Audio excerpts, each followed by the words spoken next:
Ya, kita lanjutkan dialog kami. Tadi juga kami telah menanyakan kepada Mas Saiful, juga menyatakan sebenarnya apa yang menjadi acuan dari perumahan untuk kategori miskin ini. Sebenarnya apa rumah murah yang dimaksud ini dan apakah ini bisa ditargetkan kepada pihak-pihak yang memang harus memiliki rumah bersubsidi ataukah bisa diselewengkan, Mas Saiful? Ya, kira-kira begini. Terkait dengan rencana pengadaan 3 juta rumah per tahun, ini pun diakui juga oleh Pak Ara bahwa sampai hari ini beliau tidak punya data, Kementerian Perumahan tidak punya data di mana saja 9,9 juta masyarakat yang tidak punya rumah itu. Karena ini terkait dengan di mana nanti akan dibangun rumah. Karena percuma membangun rumah, tapi dibangunnya di area atau lokasi yang memang tidak ada orang yang butuh rumah di situ. Nah, pada konteks itu,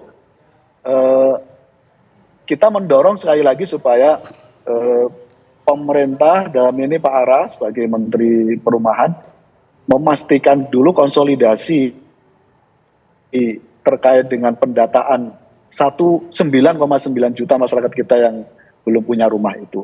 Baru kemudian ngomongin soal skemanya, Mbak. Skemanya nanti mau seperti apa, skema pembiayaannya. Yang mau diprioritaskan masyarakat di mana? Di pedesaan atau di perkotaan. Nah, terkait dengan itu baru nanti kita ngomongin besarannya berapa kemampuan daya beli masyarakat untuk bisa mengakses dan untuk memiliki rumah.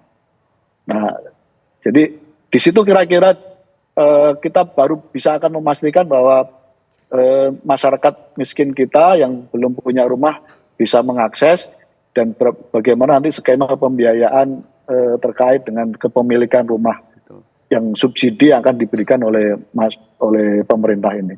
Prof Didin, kalau kami catat peta jalan program 3 juta rumah ini 1 juta di perkotaan, 2 juta di pedesaan. Kalau versinya Menteri PKP, ini dananya bersumber dari investasi asing, kemudian ada upaya pengajuan dana alokasi khusus. Apakah ini sekedar wacana saja tapi mewujudkannya alot sekali atau bagaimana Prof Didin? Betul ya. Yang pertama harus diperjelas, tadi kan 9,9 juta KK tadi yang dimaksud Pak Serul ya. 9,9 juta keluarga. Ya. Kalau kan kita ada 70 juta ya rumah tangga hari ini Indonesia. Yang belum punya rumah 9,9 juta rumah tangga. Nah, tadi ya menyangkut pembiayaan, saya kira tadi kalau sudah ada payung hukumnya kan sebenarnya sederhana sekali. Berapa dari dana alokasi khusus? Berapa dari APBD provinsi? Berapa dari APBD kabupaten kota? Nah, yang punya wilayah Mas Andro, Mbak Windy kan kabupaten kota. Dia yang punya wilayah, dia yang tahu persis. Idealnya apa? Para panggil aja seluruh bupati wali kota. Di mana ini pemukiman-pemukiman yang kira-kira dibutuhkan? Ya, siapa saja? Kan pasti mereka punya datanya nih ya. Setiap bupati wali kota ya. Nah, dari situ baru nanti tadi anggarannya dari mana nih kita pembagiannya? APBN berapa? APBD berapa?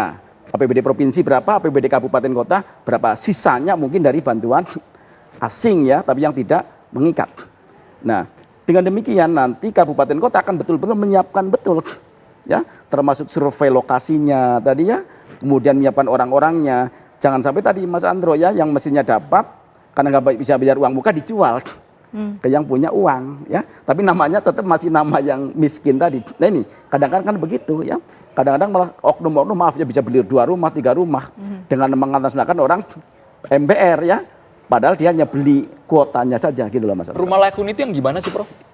Ya, layak huni itu kalau idealnya kan bagi masyarakat miskin. Ya, bagi masyarakat miskin kan minimal sekarang rumah itu tipe 22. Ya, 22. Logikanya kan sederhana ya. Kalau suami istri punya anak 2 kan 4. Ya, kalau masing-masing orang itu 2 meter, berarti kan minimal harusnya malah apa 6 meter ya. 6 kali 4 harusnya kan tipe 24 idealnya. Ya, kalau secara teori ya. Kalau satu orang 6 meter, ya.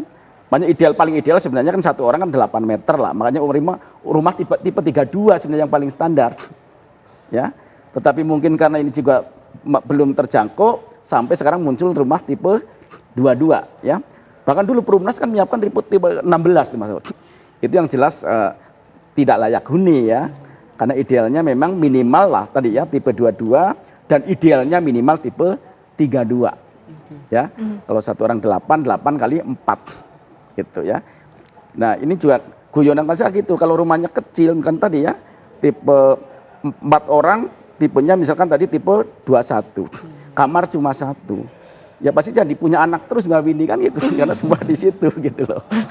Ya, Mbak Saiful, target untuk masyarakat yang harus memiliki rumah atau yang diberikan rumah oleh pemerintah ini sampai dengan saat ini apakah DPR sudah memiliki datanya, Mas Saiful?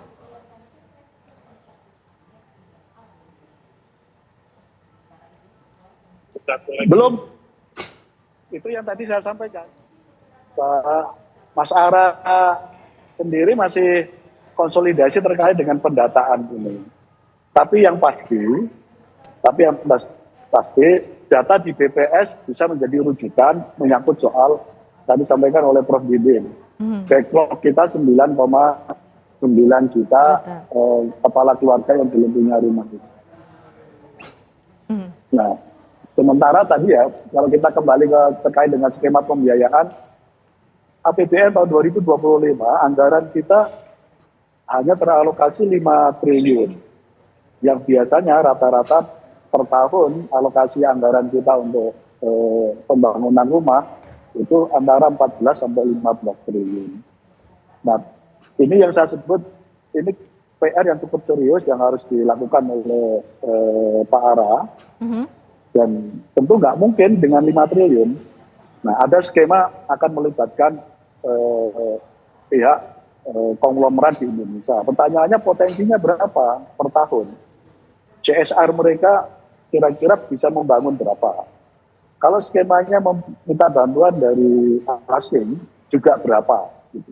Itu yang saya minta supaya peta jalannya dibikin dulu, roadmap atau blueprint pengadaan 3,3 juta rumah per tahun itu blueprintnya seperti apa? Nanti biar publik bisa mendiskusikan, bisa memperdebatkan. Prof. Didi nanti bisa mengkoreksi. Oh, kalau ini susah karena potensi pengadaan tanahnya aja berat, misalnya. Kan selama ini disampaikan bahwa pengadaan tanah akan dipakai tanah hasil sitaan, misalnya, sitaan para koruptor. Pertanyaannya tanah itu berapa luas sih? Bisa tidak menampung untuk membangun hampir 3 juta rumah per tahun itu.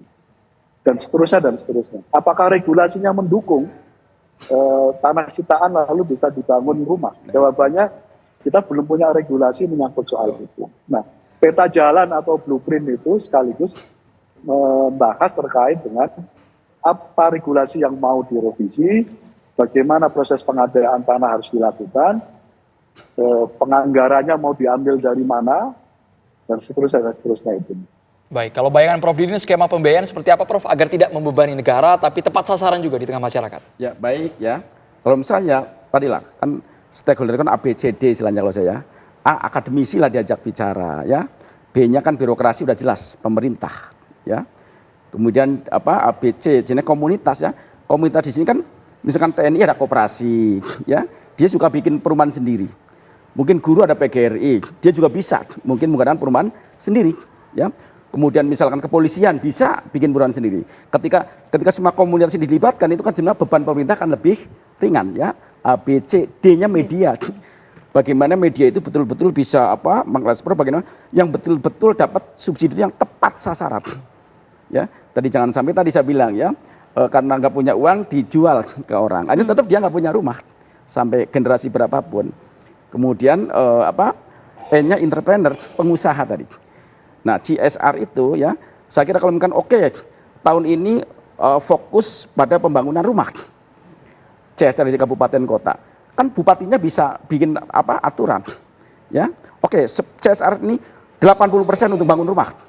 Dari seluruh ya perusahaan yang terlibat. Di situ kan nanti akan kelihatan. APBN tadi 5 triliun. Berarti APBD provinsi mampu berapa? Contoh Jawa Barat. Jawa Barat kan perlu dana 15 triliun. Nah 5 triliun kan itu seluruh Indonesia itu ya. Misalkan kebagian misalkan 1 triliun. Berarti kan kurang 9 triliun. Kan gampang, 9 triliun cok. Kabupaten kota di Jawa Barat ada 27. Bagi aja berapa sih? Ya, masing-masing daerah menyisihkan APBD-nya plus tadi ya CSR. Plus belum bantuan dari komunitas-komunitas tadi ya. Dan TNI saya kira kan selalu bikin tuh ya, perumahan ya melalui koperasi. Ya celakanya tadi oknum-oknum maaf ya dijual.